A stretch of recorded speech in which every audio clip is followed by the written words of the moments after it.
दोस्तों आज की इस वीडियो के अंदर मैं आपको बताऊंगा आईईसी यानी इंपोर्ट एक्सपोर्ट कोड जो होता है, यानी कि आपको इंपोर्ट एक्सपोर्ट कोड सर्टिफिकेट जो लेने का क्या प्रोसेस है और प्रोसेस होने के साथ ही उसकी क्या फॉर्मेट रहती है और क्या उसके जो है चार्जेस लगते हैं और कितना टाइम लगता है उसको इशू होने में।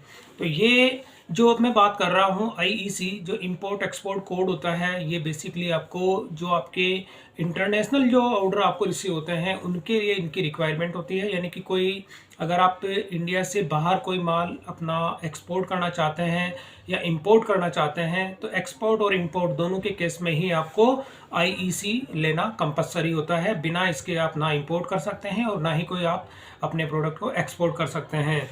तो यहाँ पर आप जो dgft.gov.in जो होता है यानी गवर्नमेंट की ये साइट है और इसी साइट से आपको जो है आईईसी सर्टिफिकेट इशू किया जाता है। तो यहाँ पर जब आप ये वेबसाइट ओपन करेंगे तो इसमें ऑप्शन हो जाता है अप्लाई फॉर आईईसी। तो इसमें अप्लाई करने का एक सिंपल सा प्रोसेस है, ज़्यादा कॉम्प्लिकेटेड इसमें प्रोसेस नहीं है। तो यहाँ पर आप देखेंगे जब मैंने इसको अप्लाई किया था और अप्लाई करने के साथ ही वो सर्टिफिकेट भी मुझे इशू हो गया है।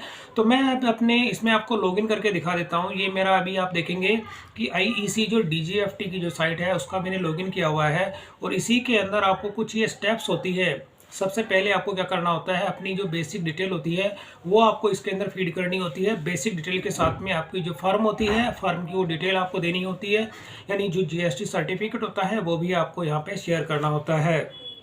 इसके साथ में आपका ब्रांच की जो डिटेल होती है वो देनी होती है। इसके साथ आपका जो अपना प्रोप्राइटरशिप जो होता है या कोई भी अगर आपका पार्टनरशिप होती है या डायरेक्टर जो होते हैं, कोई भी ट्रस्टी अगर आप किसी चीज़ के होते हैं तो वो सारी डिटेल्स आपको यहाँ पे देनी होती है। इसमें आपको जो अपनी आपका जो एड्रेस डिटेल होती है इसमें आपको अपना आधार कार्ड या वोटर आई कार्ड होता है वो भी आपको शेयर करना होता है। इसके साथ ही आप देखेंगे जो प्रोप्राइटरशिप होती है तो उसमें जीएसटी सर्टिफिकेट आपको देना होता है। बैंक डिटेल के अंदर जो भी आपका अपना बैंक होता है उसमें आपका जो प्रोप्राइटरशिप अगर आपकी है या करंट अकाउंट होता है तो वो करंट अकाउंट की डिटेल आपको इसमें देनी होती है और इसके अलावा जो भी और डिटेल्स होती है वो इसमें फिल करनी होती है। तो ये कुछ स्टेप्स जो होती है ये आपको फॉलो करने के साथ में ही जैसे ही आप ये प्रोसेस कंप्लीट करते हैं तो इसके बाद में आपका एक नॉमिनल चार्ज लिया जाता है। इसके जो 500 रुपये जो होते हैं वो इसकी फीस लगती है। 500 रुपये लगने के बाद में आपको ये जो है जैसे ही इसको आप अप्लाई कर देते हैं तो आपके आधार के बेस पे यानी कि आधार पे जो ओटीपी आपको रिसीव होता है उससे साइन वेरीफाई हो जाते हैं और फिर आप इसकी जो पेमेंट कर लेते हैं तो वहाँ से आप इस सर्टिफिकेट को इशू कर दिया जाता है इमीडिएटली। जब आपकी सारी इन्फॉर्मेशंस कंप्लीट हो जाती है और सारी स्टेप्स अगर आपकी कंप्लीट हो जाती है तो उस केस में यहाँ पर आपको ये ऑप्शन देखने को मिलता है प्रिंट आईईसी। तो जैसे ही मैं इस पर क्लिक करूंगा, क्लिक करने के साथ ही वो सर्टिफिकेट जो होता है वो डाउनलोड हो जाता है। जैसे मैं यहाँ पे क्लिक करता हूँ तो क्लिक करने के साथ ही आप देखेंगे कि वो सर्टिफिकेट यहाँ पे एज ए पीडीएफ फॉर्मेट के अंदर डाउनलोड हो गया। अब इसकी फॉर्मेट कैसी रहती है वो भी मैं आपको दिखा देता हूँ। तो इसकी जो फॉर्मेट होती है कुछ इस तरह से होती है। आप देखेंगे कि ये वाला जो है वो सर्टिफिकेट है जो कि इंडियन गवर्नमेंट का है, आप देखेंगे भारत सरकार का है और यहाँ पे इंपोर्ट एक्सपोर्ट कोड यानी कि इस तरह का ये सर्टिफिकेट जो होता है आपको इशू कर दिया जाता है। और यहाँ पर आप देखेंगे कि ये जो इसका इंपोर्ट एक्सपोर्ट का कोड जो होता है वो इशू कर दिया जाता है।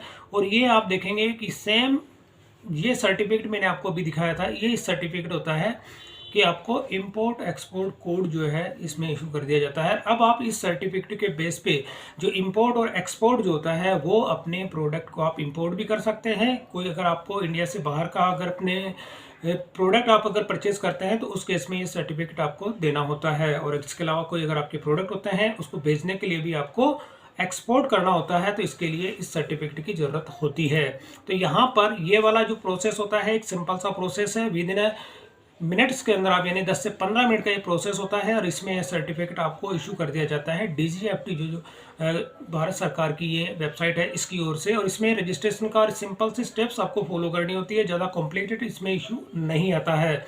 तो यहाँ पर आप देखेंगे कि मेरा जो स्टोर है इसमें आप ये देखेंगे जितने मेरे प्रोडक्ट हैं, अभी मैं ऑल ओवर इंडिया के अंदर ही जो है अपने प्रोडक्ट को डिस्पैच कर रहा था। लेकिन अब एक ऑर्डर था, इससे प्रीवियस मैंने वीडियो बनाई थी, उसका इंटरनेशनल शिपिंग जो प्रोसेस होता है उसी के लिए मुझे इस सर्टिफिकेट की रिक्वायरमेंट जो है क्योंकि मैं अगर इंटरनेशनल ऑर्डर मुझे अगर शिपमेंट करना होता है तो इसके लिए जो मैंने अभी आपको दिखाया था इंपोर्ट एक्सपोर्ट कोड जो होता है उस सर्टिफिकेट की इसमें रिक्वायरमेंट होती है। तो यहाँ पर इससे पहले मैंने आपको दिखाया था रेसिप्रोकेट के अंदर जो ऑर्डर था मेरे को जो रिसीव हुआ था और वही इंटरनेशनल ऑर्डर था और इसी के रिगार्डिंग मैंने ये जो है अभी आप देखेंगे इंटरनेशनल ऑर्डर है। तो इस ऑर्डर को मैं जब तक वहाँ पर डिस्पैच नहीं कर सकता जब तक कि मेरी इंटरनेशनल शिपिंग जो होती है वो एक्टिवेट नहीं होती है। और जैसे कि मैं यहाँ पे शिप नाउ पे करता हूँ तो आप देखेंगे कि इंटरनेशनल शिपिंग मेरी भी नॉट एक्टिवेट है। और इसका KYC का क्या प्रोसेस होता है वो मैंने आपको कंप्लीट प्रोसेस बताया था। तो इसमें अभी एक प्रोसेस मेरा कंप्लीट हुआ है, इंपोर्ट एक्सपोर्ट सर्टिफिकेट जो है वो मेरे को इशू हो गया है। इसके अलावा एक स्टेप और रहती है, वो स्टेप्स मैं अपनी जो है नेक्स्ट वीडियोस के अंदर आपको उसका अपडेट दूंगा। तो दोस्तों ये था थोड़ा सा इंपोर्ट एक्सपोर्ट कोड का जो सर्टिफिकेट होता है ये आपको कुछ ही मिनटों के अंदर इशू कर दिया जाता है और इसके 500 रुपये जो है वो गवर्नमेंट की फीस लगती है, वो केवल आपको, इसके अलावा किसी भी तरह का कोई भी एक्स्ट्रा चार्जेस जो है आपसे नहीं लिया जाता है। और सर्टिफिकेट मैंने आपको दिखा दिया था कि उस सर्टिफिकेट की जो फॉर्मेट होती है, जैसे फॉर्मेट अगर मैं बात करूँ तो वो मैंने अभी सर्टिफिकेट आपको दिखाया था, मैं यहाँ पर दिखाई देता हूँ। तो ये वाला वो सर्टिफिकेट था। तो ये कुछ इस तरह का जो इसकी फॉर्मेट होती है और ये वाला आपको DGFT जो वेबसाइट होती है उससे आपको ये सर्टिफिकेट मिल जाता है, इशू कर दिया जाता है विद इन 20 से 25 मिनट, जो भी जैसे अप्लाई का आपका टाइमिंग लगता है। सारी प्रोसेस आप जैसे कंप्लीट कर लेते हैं तो उस केस में आपको ये जो है फॉर्म इशू कर दिया जाता है। यानी फॉर्म क्या है, सर्टिफिकेट है एक तरह का इंपोर्ट एक्सपोर्ट। तो दोस्तों ये थोड़ा सा इंपोर्ट एक्सपोर्ट सर्टिफिकेट का मैंने इन्फॉर्मेशन आप लोगों को दी है कि किस तरह से आप उसका प्रोसेस अगर अप्लाई करना होता है तो DGFT के साइट पे जाके आप साइन इन कर लेंगे। साइन इन करने के बाद में ये प्रोसेस आप फॉलो करके सर्टिफिकेट ले सकते हैं। तो दोस्तों वीडियो पसंद आए तो इसे लाइक और शेयर जरूर करें और मेरे चैनल को सब्सक्राइब करना ना भूलें।